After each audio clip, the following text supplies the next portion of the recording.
ಇನ್ನು ಎಸ್ಡಿಪಿ ಕಾರ್ಯಕರ್ತರು ನಡೆಸಿದ ಕೃತ್ಯವನ್ನ ಪುತ್ತೂರು ಶಾಸಕ ಸಂಜೀವ ಮಠಂದೂರು ಖಂಡಿಸಿದ್ದಾರೆ. ಘಟನಾ ಸ್ಥಳಕ್ಕೆ ಭೇಟಿ ನೀಡಿದ ಅವರು ಇದೊಂದು ಮತೀಯವಾದಿ ಸಂಘಟನೆಗಳ ಕೃತ್ಯವಾಗಿತ್ತು. ಕೇರಳ ಭಾಗದ ಸಂಘಟನೆಗಳು ಕಬಕಾ ಭಾಗದಲ್ಲಿ ಸಕ್ರಿಯರಾಗಿದ್ದಾರೆ. ಕಬಕಾದಲ್ಲಿ ಮತೀಯ ಸಂಘಟನೆಗಳು ಹೆಚ್ಚುತ್ತಾ ಇರುವ ಉಪಟಳ ಇದಾಗಿದೆ. ಗೃಹ ಸಚಿವರಿಂದ ಉನ್ನತ ಮಟ್ಟದ ತನಿಖೆಗೆ ಆಗ್ರಹ ಮಾಡ್ತೇನೆ ಅಂತ ಹೇಳಿದ್ದಾರೆ. ಇನ್ನು ತಾಲಿಬಾನ್ ಸಂಸ್ಕೃತಿಗೆ ದಕ್ಷಿಣ ಕನ್ನಡ ಜಿಲ್ಲೆಯಲ್ಲಿ ಅವಕಾಶ ಇಲ್ಲ ಅಂತ ಸಮಾಜ ಕಲ್ಯಾಣ ಹಾಗೂ ಹಿಂದುಳಿದ ವರ್ಗಗಳ ಕಲ್ಯಾಣ ಸಚಿವ ಕೋಟ ಈ ಹೇಳಿಕೆಯನ್ನು ನೀಡಿದ್ದಾರೆ. ಸ್ವಾತಂತ್ರ್ಯ ರಥಕ್ಕೆ ಅಡ್ಡಿ ಪ್ರಕರಣದ ಕುರಿತು ಪ್ರತಿಕ್ರಿಯಿಸಿದ ಅವರು, ದಕ್ಷಿಣ ಕನ್ನಡ ಜಿಲ್ಲೆ ಶಾಂತಿಯುತವಾದ ಜಿಲ್ಲೆ. ಸ್ವಾತಂತ್ರ್ಯ ದಿನಾಚರಣೆಯಂದು ಇಡೀ ದೇಶವೇ ಹೆಮ್ಮೆ ಪಡುವ ಈ ದಿನ ಕೆಲವೊಂದು ಕಿಡಿಗೇಡಿಗಳು ಈ ರೀತಿ ದಾಂಧಲೆಯನ್ನ ಮಾಡಿದ್ದಾರೆ. ಅಪರಾಧಿಗಳಿಗೆ ಕಠಿಣ ಶಿಕ್ಷೆಯನ್ನ ನೀಡಲಾಗುತ್ತೆ ಅಂತ ಹೇಳಿದರು.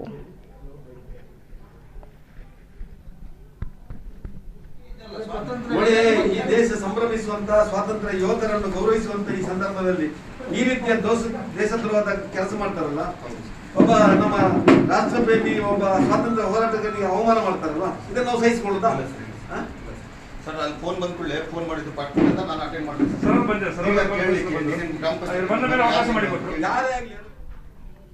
ಯಾರ್ಯಾರು ಈ ರಾಷ್ಟ್ರಕ್ಕಾಗಿ ತಮ್ಮನ್ನು ತಾವು ಸಮರ್ಪಣೆ ಮಾಡಿಕೊಂಡಿದ್ದಾರಾ, ಪ್ರಾಣತ್ಯಾಗ ಮಾಡಿದಾರ, ಅವರನ್ನು ಸ್ಮರಣೆ ಮಾಡುವಂಥ ಒಂದು ರಥವನ್ನು ಆರಂಭ ಮಾಡಿ ಸರ್ಕಾರದ ಕಾರ್ಯಕ್ರಮಗಳನ್ನು ಬಿಂಬಿಸುವಂಥ ಆ ಒಂದು ಕಾರ್ಯಕ್ರಮದಲ್ಲಿ ಪಂಚಾಯಿತಿಗೆ ಆ ಒಂದು ಸಂಬಂಧಪಟ್ಟಂಥ ರಥವನ್ನು ಕಬಕ್ಕ ಭಾಗದ ಮತೀಯವಾದಿಗಳು, ಕಿಡಿಗೇಡಿಗಳು ಬಹುಶಃ ಆ ಒಂದು ರಥವನ್ನು ಹೊರಡಿಸದ ಹಾಗೆ ಮತ್ತು ಅದರಲ್ಲಿರುವಂಥ ಭಾವಚಿತ್ರವನ್ನು ಕೀಳುವ ಹಾಗೆ ಆ ಒಂದು ದೇಶದ್ರೋಹದ ಕೆಲಸವನ್ನು ಮಾಡಿದ್ದಾರೆ. ಆ ಮತೀಯವಾದಿಗಳ ಹಿಂದೆ ಬಡ್ಕಳ, ಕಾಸರಗೋಡಿನ ಮತೀಯ ಸಂಘಟನೆಗಳ ಪಿತೂರಿ ಇದೆ ಅಂತೇಳಿ ನೋಡಬೇಕು, ಕುಮ್ಮಕ್ಕಿದೆ ಅಂತೇಳಿ ನೋಡಬೇಕು, ತನಿಖೆ ಮಾಡಬೇಕು ಅಂತೇಳಿ, ಅದನ್ನು NIAಗೆ ಕೊಡಬೇಕು ಅಂತೇಳಿ ನಾನು ನಮ್ಮ ಸರ್ಕಾರದ ನಮ್ಮ ಗೃಹ ಸಚಿವರಿಗೆ ನಾನು ವಿನಂತಿಯನ್ನು ಮಾಡ್ತಾ ಇದ್ದೇನೆ. ಸ್ವಾತಂತ್ರ್ಯ ದಿನಾಚರಣೆ ಆಚರಿಸುತ್ತಿರುವ ಈ ಸಂದರ್ಭದಲ್ಲಿ ದಕ್ಷಿಣ ಕನ್ನಡ ಜಿಲ್ಲೆಯ ಕಬಕದಲ್ಲಿ ಅಲ್ಲಿಯ ಗ್ರಾಮ ಪಂಚಾಯತ್ ಅಧ್ಯಕ್ಷರು ಸಂಭ್ರಮದ ಸ್ವಾತಂತ್ರ್ಯ ರಥವನ್ನು ಕೊಂಡೊಯ್ತಿರುವ ಸಂದರ್ಭ, ಆ ರಥದಲ್ಲಿರುವಂಥ ಸಂಗೊಳ್ಳಿ ರಾಯಣ್ಣ, ವೀರ ಸಾವರ್ಕರ್ ಅಂತ ಮಹಾನ್ ಪುರುಷರ ಫೋಟೋವನ್ನು ತೆಗಿಬೇಕು, ಅಲ್ಲಿ ಇತರ ಫೋಟೋನ ಇಡಬೇಕು ಅಂತೇಳಿ ಕೆಲವು ವ್ಯಕ್ತಿಗಳು ಸ್ವಾತಂತ್ರ್ಯ ರಥವನ್ನು ಅಡ್ಡ ಹಾಕಿ ಕಿರುಕುಳ ಕೊಟ್ಟು ದಾಂಧಲೆ ಎಬ್ಬಿಸುವುದನ್ನು ಗಮನಿಸಲಾಗಿದೆ.